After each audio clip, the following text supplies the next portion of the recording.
சுரேஷ சலைவனுடைய உடல்நிலை சம்பந்தமா மருத்துவர் ஜெயசீலன் ஜெயகாந்தன் ஒரு மருத்துவ அறிக்கையை கொடுத்திருக்கிறாரு. அவருடைய மருத்துவ அறிக்கை தான் நீதிமன்றத்தில் சமர்ப்பிக்கப்பட்டிருக்கு. அந்த மருத்துவ அறிக்கையில் உள்ளடக்கப்பட்டிருக்கிற சில விஷயங்கள் நீதிமன்ற வழக்கு விசாரணையில் குறிப்பிடப்படாமல் இருந்தது. ஆனால் இன்றைக்கு உதய கம்மன்பில் ஒரு ஊடக சந்திப்பை ஏற்பாடு செய்து சுரேஷ் சலையனுடைய உடல்நிலை சம்பந்தமாகவும் ஜெயகாந்தன் மருத்துவருடைய அறிக்கை சம்பந்தமாகவும் சில விஷயங்களை வெளிப்படுத்துறாரு.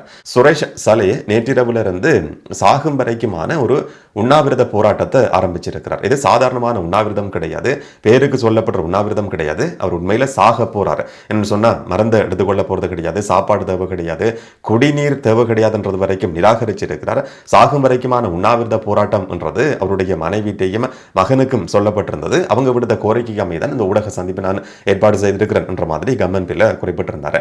இன்னைக்கு காலையில சலைவை பார்க்கறதுக்குன்னு சொல்லி அவருடைய சகோதரனும் மகனும் போயிருக்கிறாங்களாம். பார்த்த நேரத்தில் மெலிஞ்சு போயிருந்தார், கண் பார்வையெல்லாம் தெரியாத மாதிரி இருந்தார். நேற்றிரவு நடந்திருக்கிற ஒரு சம்பவத்தை சலே தன்னுடைய மகனுக்கும் சகோதரருக்கும் விவரிச்சிருக்கிறாராம். கம்மன்பில குறிப்பிடுறாரு, நேற்றிரவு இதுதான் நடந்ததுன்னு சொல்லி. சிறைக்குள்ள சாப்பாடு கொடுக்கப்பட்டிருக்கு. சாப்பாடு கொடுக்கப்பட்ட நேரத்தில் ஒரு அகப்ப சோறு கொடுக்கப்பட்டது, ஒரு பேப்பர் மட்டும்தான் கொடுக்கப்பட்டிருந்தது. பேப்பர் நிலத்தில் போடப்பட்டு அந்த நிலத்தில் சோறு போடப்பட்டிருந்தது. அதை எடுத்து சாப்பிட்ற நேரத்தில் பேப்பரை தூக்குறதுக்கு சலை முயற்சி எடுக்கிறார். ஆனால் சோறு பேப்பரில் ஊர்னதால சோறு அப்படியே நிலத்தில் கீழே விழுந்திருந்தது. நிலத்தில் இந்த மாதிரி சித்திரவதைகளை அனுபவிக்கக்கூடிய ஒரு நபரான நாயை விட மோசமாக விசாரணை என்ற பேரில் நான் நடத்தப்பட்டு கொண்டிருக்கிறேன்னு சொல்லி இப்படியே சுரேஷ் சலை தன்னுடைய சகோதரர்கிட்டையும் மகன்கிட்டையும் அழுது புலம்புனார் சொல்லி இன்னைக்கு கம்மன்பில தன்னுடைய ஊடக சந்திப்பில் குறிப்பிடுறாரு. இதை தவிர அந்த ரெண்டு பேரும் சலைவை சந்திச்ச சந்தர்ப்பத்தில் 7 போலீஸ் அதிகாரிகள் பக்கத்துல இருந்து பார்த்து கொண்டிருந்தாங்களாம், என்ன கதைக்கிறாங்கன்னு சொல்லி கேட்டுக்கொண்டிருந்தாங்களாம். இவர் குறிப்பிட்டார், ஏற்கனவே ஷானி அபேசேகரவுக்கு எதிராக மாரசிங்க சொல்லப்பட்ட ஒரு போலீஸ் பரிசோதகர் ஒரு முறைப்பாட்டை பதிவு செய்திருக்கிறாராம். ஈஸ்டர் குண்டு தாக்குதல் நடத்தப்படுறதுக்கு முதல்ல புத்தளம் மன்னாத்திவில்ல பிரதேசத்துல வெடிபொருட்கள் கண்டுபிடிக்கப்பட்ட சம்பவம் உங்களுக்கு ஞாபகம் இருக்கும்னு சொல்லி நினைக்கிறேன். அந்த சம்பவம் சம்பந்தமா விசாரணை நடத்தி கொண்டிருந்த மாரசிங் சொல்லப்படுற ஒரு போலீஸ் பரிசோதகர் இருக்கிறாராம். அவர் ஷானி அபேசேகர்ட்ட அந்த காலகட்டத்தில் சொன்னாராம், இந்த மாதிரியான ஒரு குரூப் சம்பந்தமான தகவல் தெரிய வந்திருக்கு. இதுல சஹ்ரான் ஹாஷிம் சொல்லப்படுற நபர் ஒரு பெரிய பிளானை போட்டுக்கொண்டு இருக்கிறாரு. அவங்களை கைது செய்யறதா இருந்தா எனக்கு 4 போலீஸ் அதிகாரிகள் மட்டும்தான் இருக்கிறாங்க, இந்த 4 பேரும் போதாது, எனக்கு ஒரு பெரிய டீம் தேவைப்படுதுன்னு சொல்லி மாரசிங்க ஷானி அபேசேகர்ட்ட அந்த காலகட்டத்தில் கோரிக்கை விடுத்தார். ஆனா ஷானி அபேசேகர் இப்ப எல்லாம் ஆட்கள் கிடையாது, தர முடியாதுன்னு சொல்லி நிராகரிச்சிருக்கிறார்னு சொல்லி கம்மன்பில சொல்றாரு. அந்த காலகட்டத்தில் சஹ்ரான் குழுவை கைது செய்யறதுக்கு போலீஸ் அதிகாரிகளை கொடுக்க முடியாத நிலைமையில இருந்த ஷானி அபேசேகரை இன்றைக்கு இராணுவத்தினுடைய முக்கியமான நபராக இருந்த ஒரு பதவியை வகிச்சு நாட்டை மீட்டெடுத்த சலைவை சந்திக்கிறதுக்கு அவருடைய உறவினர்கள் போகும்போது என்ன கதைக்கிறாங்கன்னு சொல்லி கேட்டுக்கொண்டிருக்கிறதுக்காக 7 போலீஸ் உத்தியோகத்தர்களை ஷானி அபேசேகரை பயன்படுத்தி கொண்டிருக்கிறார். இந்த மாதிரியான ஒரு நிலைமை தான் நாட்டில் இருந்து கொண்டிருக்கு பாருங்க மக்களே என்ற மாதிரியான ஒரு கருத்தையும் இன்னைக்கு உதய கம்மன்பில குறிப்பிட்டிருந்தார். மருத்துவ அறிக்கையில் சொல்லப்பட்டிருக்கான், அவருக்கு புரத குறைபாடு இருக்கு, ஊட்டச்சத்து குறைபாடு இருக்கு, பழம் நீர் சாப்பாடு கொடுக்க சொல்லி ஒரு பட்டியலை சமர்ப்பிக்கப்பட்டிருக்கு. அதுக்கமைய எந்த விதமான சாப்பாடும் கொடுக்கப்பட்டது கிடையாது. இதனாலேயே அவருடைய உடல் நிலைமை சோர்வடைஞ்சு போய்கொண்டிருக்கு, வெளிச்சம் கிடையாது. நித்திர கொள்ற நேரத்தில் அவர் தடுத்து வைக்கப்பட்டிருக்கிற இடத்துல கண்ணுக்கு எதிரே ஒரு ஃபிளாஷ் லைட் போடப்பட்டிருக்கு. இதனால நித்திர கொள்ள கூட அவரால் முடியாமல் இருக்கின்ற மாதிரியான விஷயங்களும் மருத்துவ அறிக்கையில் குறிப்பிடப்பட்டிருக்கான். ஆரம்ப நாட்கள்ல முதல் 40 நாட்கள் நிலத்தில் வெறும் தரையில தான் நித்திர கொள்ள வைக்கப்பட்டிருக்கிறார். அதுக்கு பிறகு ஒரு அங்குலம் இருக்கிற மெட்ரஸ் கொடுக்கப்பட்டிருக்கு. இந்த மாதிரியான ஒரு இடத்துல ஒரு குறுகிய ரூமுக்குள்ள தடுத்து வைக்கப்பட்டிருக்கிறார். பாத்ரூம் பயன்படுத்துறதுக்கு கட்டுப்பாடுகள் இருக்கு. 6க்கு 4 அடி என்ற அறையில் இருக்கிறார். கையை காலை நீட்ட முடியாம இருக்கு, உயரமான நபர் என்ற மாதிரியான சில விஷயங்கள் கம்மன்பிலவினுடைய ஊடக சந்திப்பில் தொடர்ச்சியான ஒரு குற்றச்சாட்டா சுமத்தப்பட்டிருந்தது. சிறுநீர் கழிக்கிறதுக்குன்னு சொல்லி ஒரு டின் கொடுக்கப்பட்டிருக்கான். சுரேஷ் சலைவுக்கு சிஏடியால ஒரு டின் கொடுக்கப்பட்டிருக்கு. அந்த டின்ல தான் நீங்க சிறுநீர் கழிக்க வேண்டியிருக்கும்னு சொல்லி மோசமான விதத்தில் இவர் நடத்தப்பட்டு கொண்டிருக்கிறார். நாட்டை மீட்டெடுத்த ஒரு நபரை எப்படியா நடத்த முடியும் சொல்லி கம்மன்பில கேள்விகள் எழுப்புறாரு. என்று சொன்னா புலிகளை திருப்திப்படுத்துறதுக்காக நடந்திருக்கிற கைது என்றதான் அரசியல்வாதிகள் எல்லாரும் பெரும்பாலும் சொல்லிக் கொண்டிருக்கிற விஷயம். அதே கருத்து கம்மன்பிலவும் குறிப்பிட்டார். இது புலிகளை திருப்திப்படுத்துறதுக்காக எடுக்கப்பட்டிருக்கிற நடவடிக்கை சிங்கள மக்களை தூண்டி விடுற மாதிரியான கருத்துக்கள் சொல்லப்பட்டிருந்தது. நீங்க சிங்கள மக்கள் இன்னைக்கு உயிர் வாழ்ந்து கொண்டிருக்கிறீங்கன்னு சொன்னா அதுக்கான காரணம் இராணுவத்தை சேர்ந்தவர்கள் தான். அவர்கள் போட்ட உயிர் பிச்சையில தான் நீங்க வாழ்ந்து கொண்டிருக்கிறீங்க. அவருக்கு சார்பா குரல் கொடுக்காம இருப்பீங்களா இருந்தா, சோசியல் மீடியால ஒரு பதிவையாவது உங்களால போட முடியாம இருக்குமா இருந்தா, நீங்க நடைப்பிணமா இருக்கிற நபர்கள் நடமாடினாலும் உயிரோடு இருந்தாலும் கூட நீங்க பிணம் என்ற அடிப்படையில் தான் உங்களை நாங்கள் பார்க்க வேண்டியிருக்கும்னு சொல்லி சிங்கள மக்களை பார்த்து வந்து ஒரு கோரிக்கையை முன்வைக்கிறார். சலைவுக்கு சார்பான பதிவுகளை சோசியல் மீடியாவில் போடுங்க, அவர் வந்து நாட்டை மீட்டெடுத்த தலைவர் என்ற மாதிரியான நிறைய கருத்துக்கள் சொல்லப்பட்டிருந்தது. இந்த நேரம் ஜனாதிபதி அனுர்குமார் திசாநாயக்க தான் தடுப்பு காவல் உத்தரவுல வந்து சைன் பண்ணி இருக்கிறாரு. நீதிமன்றத்தினுடைய உத்தரவும் கிடையாது. ஜனாதிபதிக்கு இருக்கிற சந்தேகத்தின் அடிப்படையில் தடுப்பு காவல் உத்தரவில் அவர் சைன் பண்ணி இருக்கிறார். இதை கடைசி வரைக்கும் ஏற்றுக்கொள்ள முடியாதுன்னு சொல்லியும் கவர்மெண்ட்ல வந்து சொல்றாரு. இதே பயங்கரவாத தடை சட்டத்தின் கீழே எந்த விதமான விசாரணையும் இல்லாம, நீதிமன்ற வழக்குகள் இல்லாம நூற்றுக்கணக்கான தமிழ் இளைஞர்கள் கைது செய்யப்பட்டு தடுத்து வைக்கப்பட்ட சந்தர்ப்பத்திலே எல்லாம் தெரியாத பயங்கரவாத தடை சட்டமும் பாதுகாப்பு அமைச்சர் இந்த மாதிரி சைன் பண்ணலாம் என்ற விஷயமும் இன்னைக்கு தங்களுக்கு வந்ததுக்கு பிறகுதான் அது ரத்தம்ன்றது தெரியுது. மற்றவர்களுக்கு வரும்போது சினிமா பாணியில் சொல்றதா இருந்தால் தக்காளி சட்னி என்ற மாதிரி தான் கம்மன் பிளவினுடைய கருத்தையும் வந்து நாங்கள் பார்க்க வேண்டி இருக்கு. இந்த மாதிரி ஒரு 20-30 நிமிஷம் வந்து கம்மன் பிள புலம்புறார் காலையில் நடத்தப்பட்ட ஊடக சந்திப்பு. அதுக்கு பிறகு போலீஸ் ஒரு சின்ன அறிக்கையை வெளியிட்டது.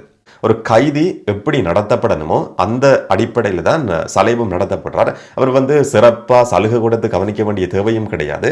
மற்ற கைதிகளை விட குறைவாக நடத்த வேண்டிய அவசியமும் கிடையாது.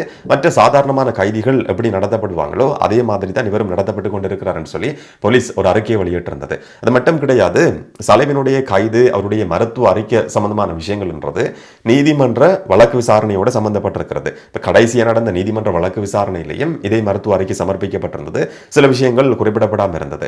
அப்படியான ஒரு விஷயத்தை கொண்டு வந்து கம்மன் பிள்ளை பொது வழியில கதைக்கிறார், ஊடக சந்திப்பு நடத்துறார். நீதிமன்ற வழக்கு விசாரணையோட சம்பந்தப்பட்டிருக்கிற விஷயம் சம்பந்தமா பொது வழியில இந்த மாதிரி கருத்துக்களை சொல்றது அவ்வளவுக்கு ஏற்புடையது கிடையாதுன்னு சொல்லியும் போலீஸ் வந்து இன்னைக்கு ஒரு ஊடக அறிக்கையை வெளியிட்டிருந்ததையும் பார்க்க முடிஞ்சது. கம்மன் பிளவினுடைய அந்த குற்றச்சாட்டுகள் உண்மை கிடையாது, மனிதாபிமானமற்ற முறையில் வந்து அவர் நடத்தப்படவே இல்லை, சாதாரணமா கைதிகள் மாதிரி நடத்தப்படுறார் சொல்லி போலீஸ் வந்து ஒரு அறிக்கையை வெளியிட்டு உறுதிப்படுத்தி இருக்கு. இது நேரம் சலைவினுடைய மனைவி இன்னைக்கு வந்து போலீஸ் மாதிபர் பிரியந்த வீரசூரியவுக்கு ஒரு கடிதம் போட்டிருக்கிறாங்க. அந்த கடிதத்தில் சொல்லப்பட்டிருக்க ஒரு வேற விசாரணை நடத்தப்படணும். அதாவது சலைவுக்கு சித்திரவதைகள் நடத்தப்பட்டு வருது, அந்த சித்திரவதைகள் சம்பந்தமா போலீஸ் மாதிபர் பிரியந்த வீரசூரிய ஒரு விசாரணையை நடத்தணும்னு சொல்லி நான் கோரிக்கை விடுக்கிறேன்னு சொல்லி அவருடைய கடிதத்தில் குறிப்பிடப்பட்டிருக்கு. சலை தடுத்து வைக்கப்பட்டிருக்கிற சந்தர்ப்பத்தில் வந்து கமன் பிளவும் அந்த சித்திரவதையை விபரிச்சிருந்தார். இப்படி நடந்ததுன்னு சொல்லி அதை முழுமையாக சொல்லலாமன்றதும் தெரியாது. அவருடைய ஆடைகள் களையப்பட்டு கைவிலங்கு போடப்பட்டு முன்னால் அப்படியே குனிய வைக்கப்பட்டு பின்னுக்கு நாங்கள் கடந்த காலங்களில் அந்த மாதிரியான சம்பவங்கள் நடந்திருக்குன்னு சொல்லி கேள்விப்பட்டிருக்கிறோம்.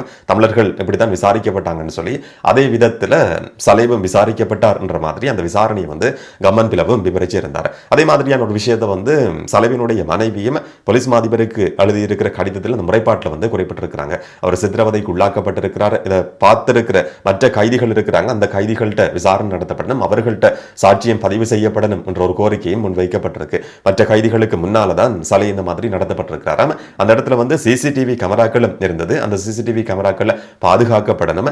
இலங்கை மனித உரிமைகள் ஆணைக்குழு வந்து அந்த சிசிடிவி காட்சிகளை கேட்டிருந்ததாம். அந்த காட்சிகள் வந்து இதுவரைக்கும் ஒப்படைக்கப்படாமல் இருக்கு, வெளிப்படுத்தப்படாமல் இருக்கு. அந்த காட்சிகள் பாதுகாக்கப்படணும். இவர் சித்திரவதைகளை கொடூரங்களை எதிர்நோக்கி கொண்டிருக்கிறார். இதை பற்றி போலீஸ் மாதிபர் ஒரு விசாரணையை நடத்தணும்னு சொல்லி சலைவினுடைய மனைவி ஒரு கோரிக்கையை வந்து ஒரு முறைப்பாட்டை வந்து போலீஸ் மாதிபருக்கு பதிவு செய்திருக்கிறாங்க. சரத் வீரசேகர ஊடகங்களை சந்திக்கும் போது குறிப்பிட்டிருந்தார், இவருடைய கைது நடந்திருக்கிறது என்றது ஆசாத் மௌலானாவினுடைய வாக்குமூலத்தின் அடிப்படையில். ஆனால் ஆசாத் மௌலானாவினுடைய வாக்குமூலம் பொய்யானது சொல்லி இமாம் அறிக்கையில் குறிப்பிடப்பட்டிருக்கு. அப்படி இருந்தும் கூட அவருடைய வாக்குமூலத்தை எப்படி ஏற்றுக்கொள்ள முடியும்? சட்டம் அதிபர் திணைக்களத்தினுடைய மேலதிக சொலிசிட்டர் ஜெனரல் திலீப் பீரிஸ் எங்களுடைய ஆட்சி காலகட்டத்தில் கைது செய்யப்படுவார், அவருக்கு எதிராக சட்ட நடவடிக்கை எடுக்கப்படும் சொல்லியிருந்தார். அதாவது நாங்கள் ஆட்சிக்கு வந்ததுக்கு பிறகு திலீப் பீரிஸும் கைது செய்யப்படுவார் என்ற மாதிரியான ஒரு கருத்தை வந்து இன்றைக்கு சரத் வீரசேகர சொல்லியிருந்ததையும் பார்க்க முடிஞ்சது. ஒட்டுமொத்த சட்டமாதிபர் திணைக்களத்துக்கும் அவதூறு ஏற்படுத்துகிற மாதிரி தான் திலீப் பீரிஸினுடைய செயற்பாடுகள் இருந்து கொண்டிருக்குன்னு சொல்லி சரத் வீரசேகர இன்னைக்கு ஒரு கருத்தை சொல்லியிருந்ததையும் பார்க்க முடிஞ்சது. இது புலிகளை திருப்திப்படுத்துறதுக்கான ஒரு கைது சொல்லி திரும்பவும் நாமல் ராஜபக்ச இன்னைக்கு சொல்லியிருக்கிறார். சலைவினுடைய கைது அவர் தடுத்து வைக்கப்பட்டிருக்கிறது, அவருக்கு பாதுகாப்பு கிடையாது என்ற கருத்துக்கள் திரும்ப திரும்ப சொல்லப்படுது. இன்னைக்கு நாமல் ராஜபக்சவும் அதை சொல்லியிருந்தார், சலைவுக்கு வந்து பாதுகாப்பு கிடையாது, அவருடைய பாதுகாப்பு சம்பந்தமான ஒரு கரிசனை இருக்கின்ற மாதிரியான கருத்து வந்து சொல்லப்பட்டிருந்தது. இன்னைக்கு கம்மன் பிளவினுடைய ஊடக சந்திப்பிலையும் தன்னுடைய உயிரை தானே எடுத்துக்கொள்ளக்கூடிய ஒரு உச்சபட்ச விரக்தி நிலைக்கு சலை போயிருக்கிறார் என்ற மாதிரியான கருத்து திரும்ப திரும்ப சொல்லப்பட்டிருந்தது. அவர் செத்து போவாரா இருந்தா அரசாங்கத்துக்கு ஒரு சந்தர்ப்பம் கிடைக்குமா என்று சொன்னா இந்த விசாரணைகள் தீவிரமாக நடந்து வந்தது. சலே ரகசியங்களோட செத்து போனார். அதுக்கு பிறகு விசாரணைகளை நடத்த முடியாமல் இருக்குன்னு சொல்லி அவரை சாகடிக்கிறது தான் அரசாங்கத்தினுடைய குற்றப்புலனாய்வு திணைக்களத்தினுடைய நோக்கம் என்ற மாதிரியும் கம்மன் பிள்ளை அன்னைக்கு சொல்லியிருந்தது. முக்கியமாக கவனிக்கப்பட வேண்டியது, இந்த ஏதோ ஒரு படத்தில் சொல்லுவாங்க, இவன் வந்து கையை முறுக்கிறான், அடிக்க போறான், பாய போறான் சொல்ற நேரத்தில் மற்ற ஆள் வந்து அதுக்கு ஏற்ற மாதிரி செயல்படுற மாதிரி இருக்கும். இப்போ சலைவை சந்திக்க போற நபர்களும் கம்மன் பிளவுக்கு சார்பான நபர்கள் வெளியில வந்து சொல்ற இதே மாதிரியான கருத்துக்களை தான் சலைவை சந்திக்க போது இவர்கள் வந்து சொல்ல போறாங்க. நீங்க விரக்தியில் இருக்கிறீங்க, உங்களை அரசாங்கம் கொல்ல போகுது, அது இதுன்னு சொல்லி சொல்ற நேரத்தில் வந்து அப்படியான ஒரு மனநிலையில இருக்கிற நபருக்கு நீதிமன்றத்திலையும் சொல்லப்பட்டிருந்தது, விசாரணையை எதிர்நோக்கி இருக்கிற கைதிகள் இப்படியான ஒரு விரக்தி நிலையில மன அழுத்தத்தில் இருக்கிறது சாதாரணமானதுன்னு சொல்லி, அப்படியான ஒரு நபருக்கு திரும்ப திரும்ப அந்த கருத்துக்களை சொல்லும் போது அவர் எப்படியான ஒரு நிலைப்பாட்டுக்கு வருவார் என்ற ஒரு கேள்வியும் இருக்கு. அதனுடைய நோக்கமும் இதுவாக தான் இருக்க முடியும். அந்த நோக்கத்துக்கு பின்னால் இருக்கிற காரணம் என்னன்றதை ஓரளவுக்கு நாங்கள் ஊகிக்க முடியும். இந்த விசாரணையில் அடுத்தது என்ன நடக்க போகுது என்றதை நாங்கள் பொறுத்திருந்து பார்க்கலாம். இது ஒரு மிகப்பெரிய பூதாகரமான பிரச்சனையாக வந்து இந்த நாட்களில் மாறி இருக்கு. என்ன நடக்கும் என்றதை நாங்கள் பொறுத்திருந்து பார்க்கலாம். இதை பற்றி நீங்கள் என்ன நினைக்கிறீங்கன்றதை கமெண்ட்ல சொல்லுங்கள். இன்னும் ஒரு வீடியோவில் இன்னும் ஒரு தகவலோட சந்திக்கலாமா? வணக்கம்.